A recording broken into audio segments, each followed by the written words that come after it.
Pada video kali ini kami akan menjelaskan tentang diet dari penyakit degeneratif. Apa aja yaitu, Kak? Yang pertama ada diet diabetes mellitus, kemudian yang kedua ada diet rendah purin, yang ketiga ada diet rendah kolesterol, dan yang keempat ada diet hipertensi. Mari kita saksikan sama-sama.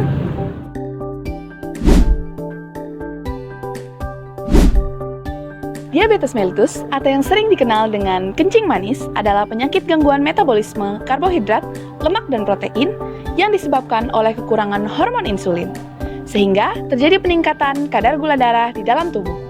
Adapun tujuan dari diet diabetes mellitus adalah memberikan makanan sesuai kebutuhan kalori, mengontrol kadar gula darah sampai normal, mencapai berat badan normal, mencapai dan mempertahankan kadar lemak darah, mengendalikan tekanan darah, serta mengurangi dan mencegah komplikasi.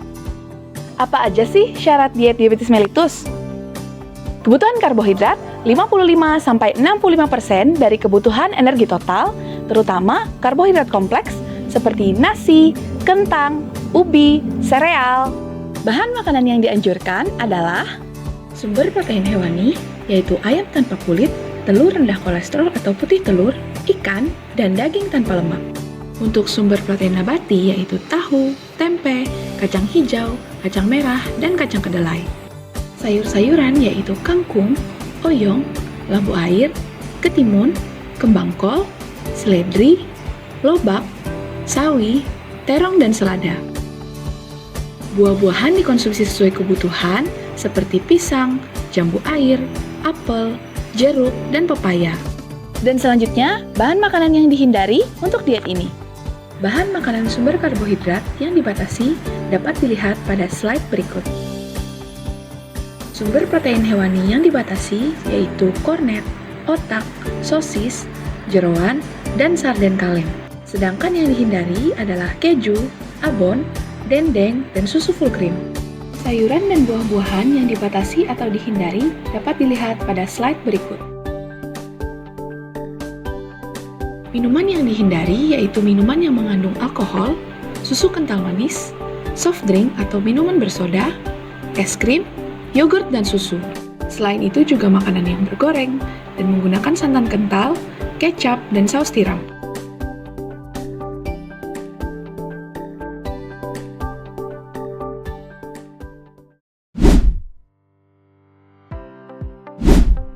Diet rendah purin. Diet rendah purin adalah diet yang diberikan kepada pasien yang memiliki penyakit gout atau kadar asam uratnya tinggi di dalam darah. Tujuan diet rendah purin adalah yang pertama, menurunkan kadar asam urat di dalam darah, dan yang kedua, memperlancar pengeluaran asam urat. Syarat diet rendah purin. Yang pertama, energi diberikan sesuai dengan kebutuhan. Yang kedua, protein diberikan 1-1,2 gram per kilogram berat badan atau setara dengan 10-15% dari total energi.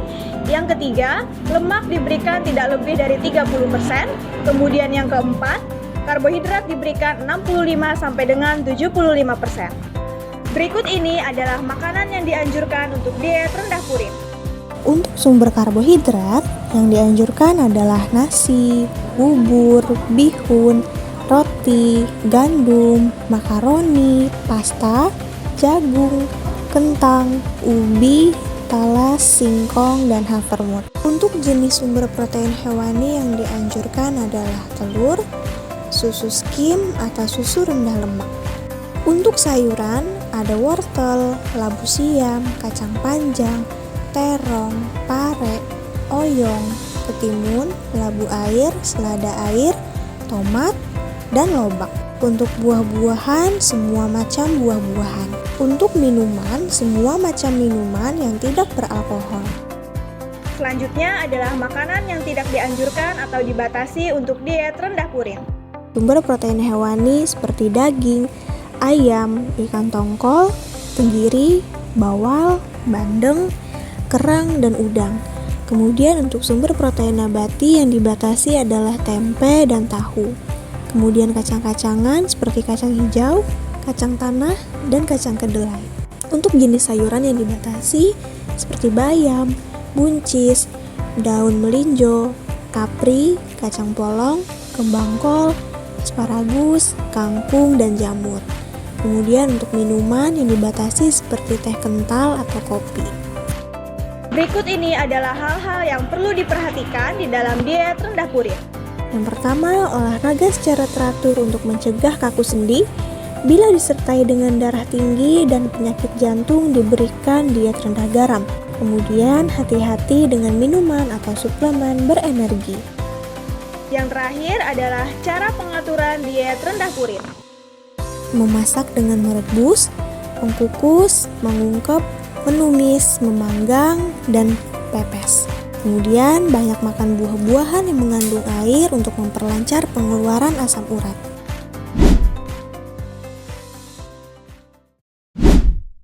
Diet rendah lemak dan rendah kolesterol. Diet ini diberikan kepada pasien dislipidemia. Dislipidemia adalah gangguan metabolisme lemak dalam darah yang ditandai dengan meningkatnya kadar kolesterol total, kadar kolesterol LDL, serta kadar trigliserida, serta menurunnya kadar kolesterol HDL.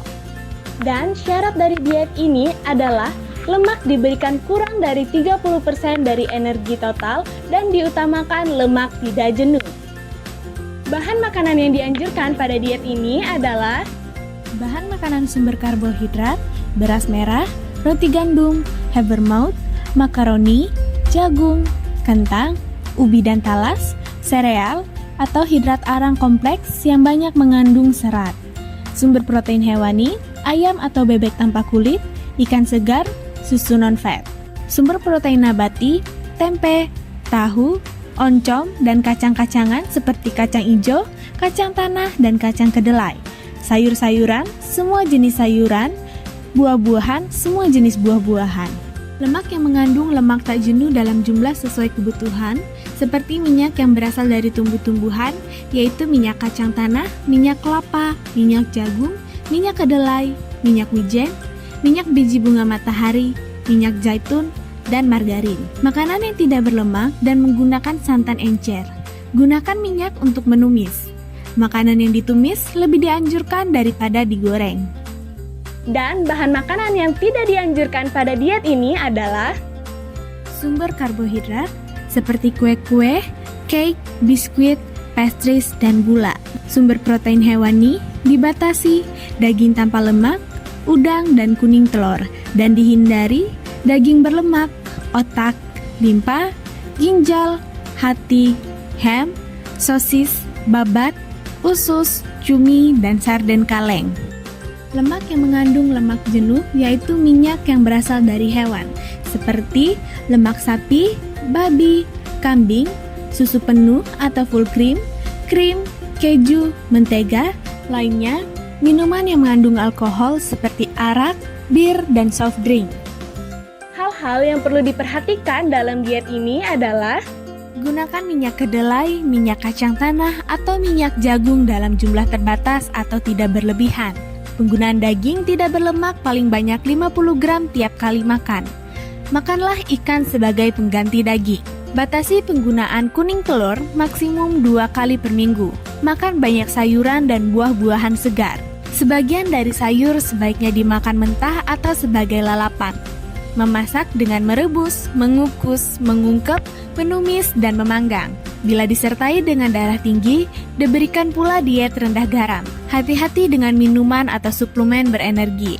Lebih baik dikonsultasikan dengan dokter.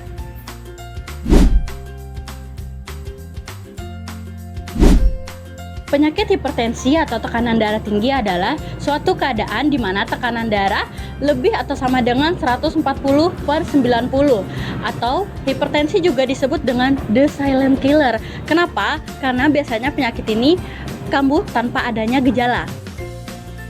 Diet untuk penderita hipertensi adalah diet DAS atau diet rendah garam. Tujuan dari diet rendah garam sendiri yang pertama untuk menurunkan tekanan darah. Dan kedua, untuk membantu mencegah komplikasi dari hipertensi, seperti adanya penumpukan cairan atau disebut juga dengan odema. Syarat dari diet rendah garam, yang pertama, konsumsi makanan seimbang, seperti ada karbohidrat, protein, sayur, dan buah. Yang kedua, batasi konsumsi garam atau konsumsi garam kurang dari 5 gram atau 1 sendok teh.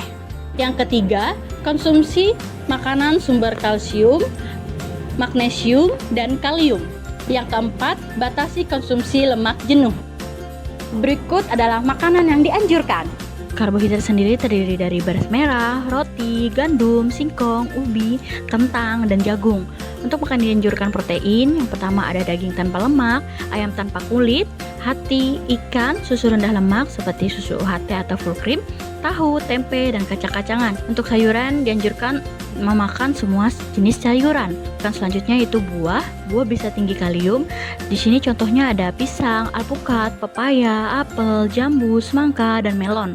Untuk sumber lemak sebisa mungkin minyaknya itu sedikit atau makanan tumisan. Lalu untuk santannya itu santan encer. Berikut adalah makanan yang dihindari untuk diet rendah garam. Yang pertama, karbohidrat. Karbohidrat yang tidak dianjurkan yaitu biskuit atau kue yang diolah dengan margarin dan crackers. Lalu untuk makanan yang tidak dianjurkan protein, ada ikan asin, telur asin, bakso sosis, dendeng, abon, kornet, sarden, daging asap, keju, selai kacang, dan bahan makanan lain yang diawetkan dengan garam. Dari jenis sayuran, yaitu sayuran yang diawetkan dengan garam. Lalu buah yang tidak dianjurkan yaitu buah yang diawetkan dengan garam. Lalu untuk sumber lemak sendiri, sumber lemak yang tidak dianjurkan yaitu margarin, santan kental, dan makanan dengan minyak yang banyak.